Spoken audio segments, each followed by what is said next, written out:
गौरी मिश्रा जी आई, उन्होंने सरस्वती वंदना की, उनके तुरंत बाद मुझे बुला लिया। आपने पहले उनको देखा फिर मुझे देखा, हालांकि आप अभी भी आप ऐसा ही कर रहे हो। आपको बिल्कुल ऐसा लग रहा होगा जैसे सानिया मिर्जा के बाद मलिंगा देख लिया हो। कोरोना की टेंशन आई, कोरोना में सर सबसे ज्यादा टेंशन हम कवियों को, कलाकारों को हुई, क्योंकि प्रोग्राम होने बिल्कुल बंद हो गए। ये लाइव प्रोग्राम ऐसे होने बिल्कुल बंद, ऑनलाइन प्रोग्राम हुए, zoom live, Facebook live, Instagram live, YouTube live, ऊपर कोट और नीचे निक्कर पहन के 2 साल प्रोग्राम किए। अच्छा, सुनने वाले भी ऐसे जैसे झाड़ू लगाते हुए सुन रहा था, कोई पोछा लगाते हुए सुन रहा था। कोरोना में सर अंग्रेजी बहुत आ गई। अच्छा, हमारे आधे देश को तो हिंदी नहीं आती, अंग्रेजी क्या आएगी। एक आदमी अंग्रेजी बहुत आई, sanitiser, vaccination, isolation, quarantine, oxygen cylinder.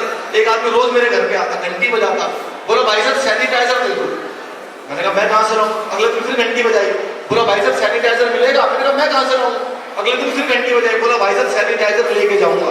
मैंने कहा यार मैं कहां से लाऊं? बोला आपके घर के बाहर लिखा हुआ सैनी। वाह वाह। मैंने कहा सैनी देख के सैनिटाइजर मांग लिया, अच्छा मैं चड्ढा नहीं हूं। और ये तो और भी अच्छा, राघव चड्ढानी। पूरी दुनिया में टेंशन, लेकिन आप सबको बताऊं मैं दिल्ली से आया हूं और पूरी दुनिया में कितनी भी टेंशन हो जाए, जितनी चल रही है इससे 10 गुनी और ज्यादा हो जाए, हमारा दिल्ली वालों का भाई साहब कुछ नहीं बिगाड़ सकते। हमारा बिगाड़ सकती है सर कुछ? हमारा क्या बिगाड़ेगी? हमने तो टेंशन को मुख्यमंत्री बना रखा है। अच्छा भाई साहब, मेरा किसी पार्टी से कोई लेना देना नहीं है, क्योंकि किसी पार्टी का मुझसे ही नहीं है। हमारे केजरीवाल जी का 8-10 साल से एक ही काम चल रहा है, आप सब टीवी पे देखते हो, एक ही काम चल रहा है। सुबह सुबह उठो, नहा धोके शीशे के सामने जाकर डेली एक ही डायलॉग, एक बार दिल्ली पुलिस मुझे दे दो ठीक कर दूंगा इसको। एक बार दिल्ली पुलिस दे दो ठीक कर दूंगा। मैंने कहा सर दिल्ली पुलिस भी यही कह रही है। वाह वाह। और ये तो इतना अच्छा प्रोग्राम है, मैं देख रहा हूँ महिलाओं की शक्ति भी इतनी ज्यादा है, पुरुष तो बेचारे रखे ही हुए हैं और महिलाएं भी खुल के हंस रही है। सर ये हो सकता है उत्तराखंड में, यूपी में, पंजाब में, हरियाणा में, राजस्थान में महिलाएं खूब खुल के हंस रही है, हमारे दिल्ली में नहीं हंसती भाई साहब। दिल्ली की लेडीज को सामने बिठा दो, किसी कवि को खड़ा कर दो, कवि की लाश जाएगी भाई साहब वहां से। क्योंकि मेकअप करने वाले भी समझा के भेजते हैं, ज्यादा हंसोगे तो चेहरे के पीओपी की हमारी कोई गारंटी। जोरदार तालियां बजाएं, सब लोग आनंद ले रहे हैं। अगर आप तक बात पहुंचे तो आप तालियों से, क्योंकि अपनी उम्र को ठीक नहीं बताती भाई साहब। किसी से पूछ लो, कोई अपनी उम्र ठीक नहीं बताती। कोई एक आध होती है गौरी मिश्रा के जैसे, जो बहुत ईमानदारी से बता देते 51 हो गई, हर कोई नहीं बता पाता। हर कोई नहीं। संजय जी हमारी भाभी जी ने भी नहीं बताई, तो जाके चेक कर रहे हैं, मुझे पता है। कईयों को तो मरने के बाद जब संदूक में पुराना सर्टिफिकेट मिलता तब पता लगा 10 साल बड़ी थी। मैं तो एक बार ट्रेन में आ रहा था, बीच वाली बर्थ में, ऊपर वाली बर्थ में 30-35 साल की महिला, नीचे वाली में 70-80 साल के बीच में मैं। ऊपर वाले ने नीचे वाले से पूछा, बोलो बहन तुम्हारी उम्र कितनी होगी? 70-80 वाले बोली होगी 30-35। इतना बड़ा घोटाला किसी ने नहीं किया। अब 70-80 वाले ने 30-35 वाले ने पूछा, बोलो बहन तुम्हारी कितनी होगी? बोली होगी 18-20। मैं बर्थ से नीचे गिर गया, बोली क्या करो? मैंने कहा पैदा होने की कोशिश। वाह। अच्छा सर मेरी हुई नहीं, लेकिन मुझे पता है शादी के बाद क्या होता है। शादियां होती है, पत्नी अपने पति को बुलाते हैं, इधर आ भाई। वो बेचारा ऐसे जाता है जैसे आउट होकर बैट्समैन पैविलियन में जाता है। ये दोस्त तेरा बहुत खराब है, इससे बात करना बंद कर। वो उससे बात करना बंद कर देता है। अगली भी बुलाती है, कल से ये खाना बंद कर, वो पीना बंद कर, वर्ल्ड कप पे सट्टा लगाना बंद कर। जब वो सब कुछ छोड़ के सुधर जाता है ना, अचानक रोमांटिक होकर बोलती है, अब आप पहले जैसे नहीं रहे। बेचारा पहले जैसा कहां से रहा, सॉफ्टवेयर तो पहली फॉर्मेट हो गया। ये सारी टेंशन है, लेकिन हमारे देश में सबसे ज्यादा टेंशन जो दी हुई है वो नेताओं ने दी हुई है भाई साहब, पॉलिटिक्स ने दी हुई है। किसी पार्टी में, यहाँ भी सारी पार्टियों के नेता है, सारी पार्टियों का मिक्सचर है, यहाँ कोई टेंशन नहीं। और सब पार्टियों के नेता बैठे ना सर यहाँ पे। सर ये डेमोक्रेसी है कि सारे लोग साथ में हंसे, और कभी सम्मेलन होता है इसलिए कि नेताओं को बिठाओ और कवियों को मंच पे छोड़ दो। अच्छा नमस्कार भाई, मेरा बहुत प्यारा सर केजरीवाल। पंजाब पुलिस तो नहीं आने वाली।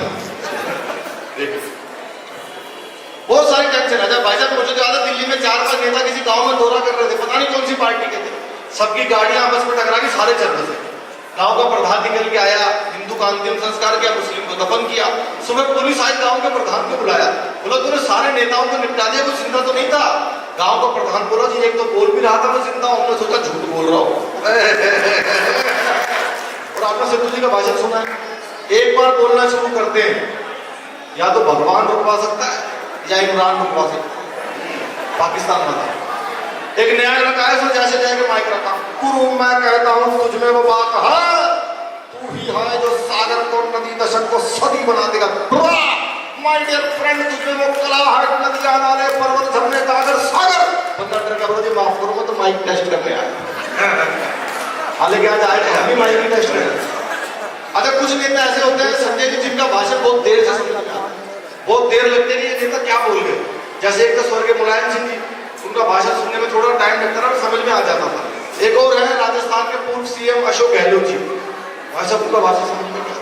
अभी राजस्थान में पत्रकारों ने पूछा सर राजस्थान में क्या हुआ, देखो ये हमारे राजस्थान के अंदर हमें जो बात चली जो है दिल्ली में आ गई, सोने समय बात चली वाली तो है। इसकी वजह हमें ये बचेगी जयपुर के लिए हमारी बात नहीं चलेगी तब जाएगी। थोड़ी टीवी की आवाज तेज की, मैंने कहा अब शायद समझ में आया, फिर शुरू हुई। हमने जो बात की ना मेरे राजस्थान की इंडिया सोने गांधी से, तो हमने ये जयपुर में आएगी उनको बताएगी तो हमारी जैसी बात नहीं। तो इसके बाद क्या करें बचेगा हम जयपुर में। ये सर उनको समझ तो नहीं आती कहीं की आवाज समझ। एक आवाज है भारत के रक्षा मंत्री राजनाथ सिंह जी की आवाज, आवाज आ रही है पीछे तक। आपको लगे भारत के रक्षा मंत्री आपके दिनेशपुर में आ गए हैं तो मुझे बताना तालियों के साथ जब वो लोकसभा में भाषण देते हैं।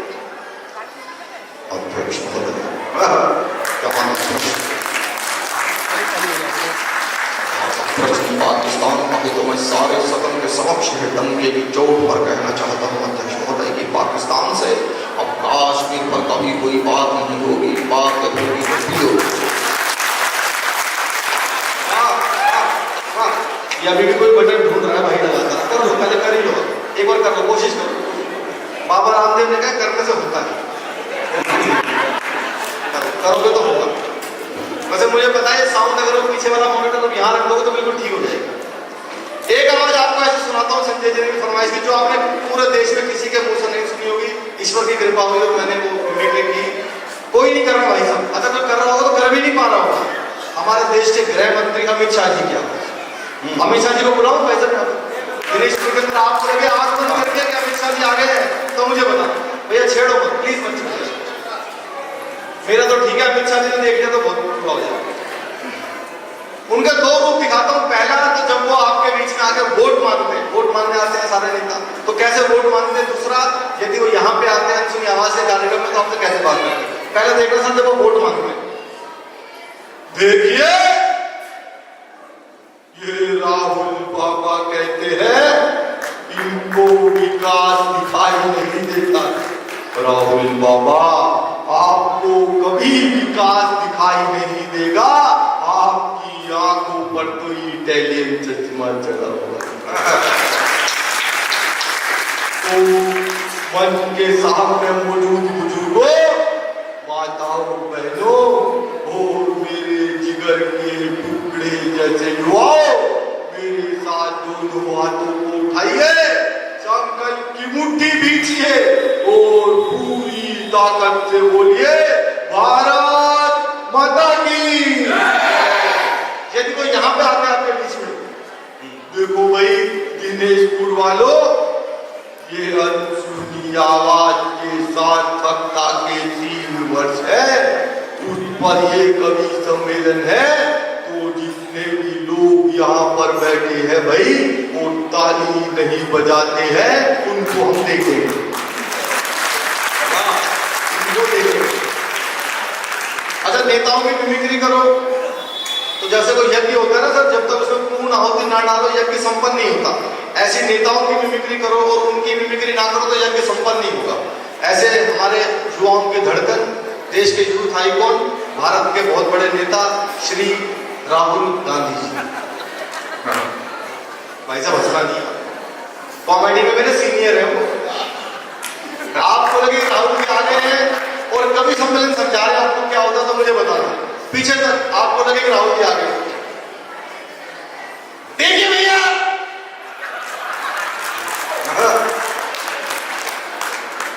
ये जो कविता है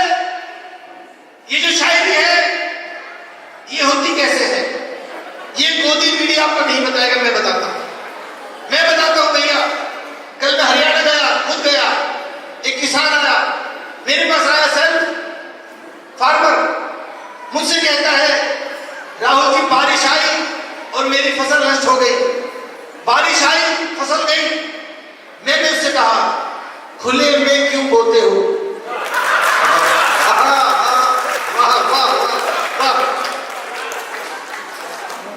वो मेरी बात समझ गया, वो समझ गया और उसने कहा भाई साहब आप जाइए। ये होती है कविता, ये है कॉमेडी। खत्म, टाटा बाय, अब आएगा मजा। और ये मजा मैं सारे देश को देना चाहता हूं। ये राहुल जी का अंदाज है कि एक आवाज है जो पूरी दुनिया में गूंज रही है, हमारे प्रधानमंत्री मोदी जी के, और सब लोग सुनते हैं। जो पसंद करता है वो भी सुनता है, जो नहीं करता वो 2 बार सुनता है। अनसुनी आवाज को शुभकामनाएं देता हूं। शानदार कार्यक्रम चल रहा है। दीपक सैनी प्रस्तुति दे रहे हैं। दीपक सैनी को बुलाना चाहिए कि नहीं बुलाना चाहिए? बुलाना चाहिए कि नहीं बुलाना चाहिए? बुलाना चाहिए। हर कार्यक्रम में बुलाना चाहिए और इतना मोटा लिफाफा भी नहीं चाहिए। ज्यादा मोटा हो गया संदीप, 500 की गड्डी है ये। उत्तराखंड में खड़े, हमारे इतने सारे तो आपने सीएम बदल दिए भाई। मुझसे कोई पूछ रहा था उत्तराखंड में जल्दी जल्दी मुख्यमंत्री क्यों बदले? मैंने कहा भाई एक लॉजिक है, ये भाजपा वाले सारे सनातन समर्थक वाले लोग हैं, इनको किसी ने बताया ये देवभूमि है, यहाँ पर त्रिदेव बसते हैं, तो त्रिवेंद्र सिंह रावत जी को बनाया गया। फिर किसी ने बताया यहाँ पे तीर्थ स्थान बहुत है, तो तीर्थ जी को बना दिया। फिर मैंने बताया भाई साहब यहाँ पे तो बहुत सारे धाम है, तो धामी जी को बना दिया। तो पॉलिटिक्स में तो मिलती है बहुत सारी चीजें, पॉलिटिक्स में मिल जाती हैं। लेकिन कुछ लोग देश में ऐसे भी आए जिन्होंने नेताओं को टेंशन दी, खाली नेता टेंशन नहीं दे भाई साहब, नेताओं को टेंशन देने वाले थे। जैसे बाबा रामदेव, बाबा एक बार दिल्ली में सबको योग सिखा रहे थे, करो योग करो,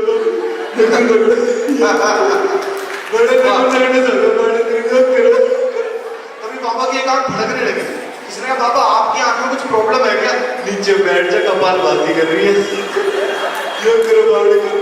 तभी बाबा के पास एक फोन आया, मतलब देश के सारे नेता आएंगे, अपनी अपनी समस्याएं बताएंगे। बाबा ने कहा बुलाओ सारे नेता सामने। बाबा मंच पे, नेताओं ने कहा बाबा हमें भारत से करप्शन बिल्कुल खत्म करना है, क्या करें बताओ?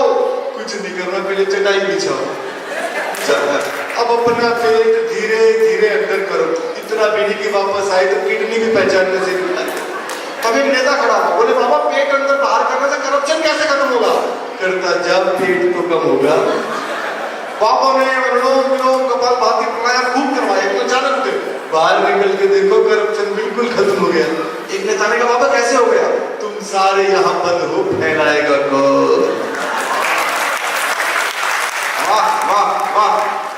ये सारी पॉलिटिक्स की टेंशन है। जिला अध्यक्ष बैठे आम आदमी पार्टी के, भाई साहब हमारे तो दिल्ली के 2 मंत्री जेल में पड़े आप ही की पार्टी के। अच्छा देखो नेता वही होता है जो अपने हर काम को सही साबित कर देता है। केजरीवाल जी के विज्ञापन आपने देखा रात को 8 बजे आते हैं। भाई साहब जैसे हमारे सत्येंद्र जैन साहब स्वास्थ्य मंत्री थे दिल्ली के, उनको पुलिस पकड़ के ले गई, सीबीआई ले गई, पकड़ के जेल में डाल दिया। और जब जेल में पूछताछ करने गए, उन्होंने कहा मेरी याददाश्त चली गई, मुझे कुछ भी याद नहीं, मेमोरी लॉस हो गया। अब केजरीवाल जी मेरे सपने में आए, भाई साहब देखना उन्होंने क्या बोला होगा। केजरीवाल जी सपने में आए, नमस्कार दोस्तों, साथियों मेरे एक मंत्री को उठा के ले गए सीबीआई वाले, उस बेचारे को उठा के ले गए और उसकी याददाश्त चली गई। वो सब कुछ भूल गया है, उसको कुछ भी याद नहीं है, उसको बस इतना याद है कि मेरी याददाश्त गई है। वाह वाह वाह। मेरे सामने गई है उसकी याददाश्त, मैंने खुद देखा है उसकी याददाश्त को जाते हुए, झूठ नहीं बोल रहा, मैंने खुद देखा है उसकी याददाश्त को जाते हुए। मेरे सामने ऐसे गई है, हरे रंग की थी, मैंने खुद देखा है। मैंने जब क्या करें, मेरा मानना है सत्येंद्र जैन को भारत रत्न देना चाहिए, भारत रत्न देना चाहिए। मैं कहीं क्यों देना चाहिए? 1 साल जेल में बंद रहा, जुबान नहीं खोली, क्या बात है, वाह वाह वाह वाह। और अंतिम लास्ट में सुना रहा हूं, समय की अपनी सीमाओं को देखते हुए मैंने बहुत सारे नेताओं की मिमिक्री की। एक मिमिक्री बिल्कुल ताजा ऐसे सुनाता हूँ, आपको बहुत आनंद आएगा, आपने किसी से नहीं सुनी होगी, और जितनी हमारे माता बहनें यहाँ पर बैठे उनको बहुत आनंद आएगा। एक बाबा है जो हमारा देश में बहुत वायरल चल रहे हैं, जो भी पॉपुलर हुआ मैंने उनकी मिमिक्री की है सब। एक बाबा हमारे देश में आजकल बहुत वायरल कर रहे हैं, बाबा बागेश्वर वाले बाबा, आप सब जानते हैं भाई साहब, पर्चा बना कर रहते थे पहले, कौन है, कहां से आया है, क्या किया है, क्या करेगा, कब भरेगा, कब मरेगा, सब लिख देते हैं। अब मैंने देखा बाबा जी की कथा चल रही है, सामने फंस गए दिल्ली के मुख्यमंत्री केजरीवाल जी, और बाबा ने उनका पर्चा बनाया, बनवा दो पर्चा भाई साहब, आपको लगे कि सही पर्चा बनाया तो आनंद लेना, मैं दिल्ली से आया हूँ, अपने सरकार को व्यक्त करना मेरा अधिकार है, सुनना आनंद लेना। बहन जी पीछे तक आपको लगे कि बाबा बागेश्वर आ गए हो तो मुझे बताना। उनकी कथा शुरू हुई, जय श्री राम। इस पंडाल के अंदर हमको एक आदमी दिखाई दे रहा है जो नीली और ढीली शर्ट पहन करके बैठा हुआ है, तो आ जाए, उनकी अर्जी स्वीकार हो गई। सामने से आ गए, बाबा जी नमस्कार, मैं दिल्ली का सीएम हूँ, एलजी मेरी बात नहीं मानता, मोदी मुझे 26 जनवरी पे परेड भी नहीं करने देता, मैं देश का पीएम बनना चाहता हूँ। बाबा ने तुम्हारा पर्चा बना रहा है, बताओ कौन सा पर्चा खोले। बाबा जी को, अब बाबा जी ने पर्चा खोला, बाबा जी का पर्चे का आनंद देखा, बाबा ने तुम्हारा पर्चा बना रखा, देखो अपने बच्चों की झूठी कसम खाएंगे, अपने गुरु को लात मार के मुख्यमंत्री बनेंगे, नंबर एक बड़ा बड़ा बंगला बनवाएंगे जिसमें करोड़ों रुपए के पर्दे लगवाएंगे, जनता की गाड़ी कमाई से तुम्हारी ठटरी मार दे बाबा। बाबा जी मैं देश का पीएम बनना चाहता हूँ, सबसे पहले हिंदू राष्ट्र की मांग करो, और एक मंत्र बाबा दे रहे उसका जाप करो दिन में 3 बार पार्लियामेंट के सामने। बाबा जी कौन सा मंत्र है?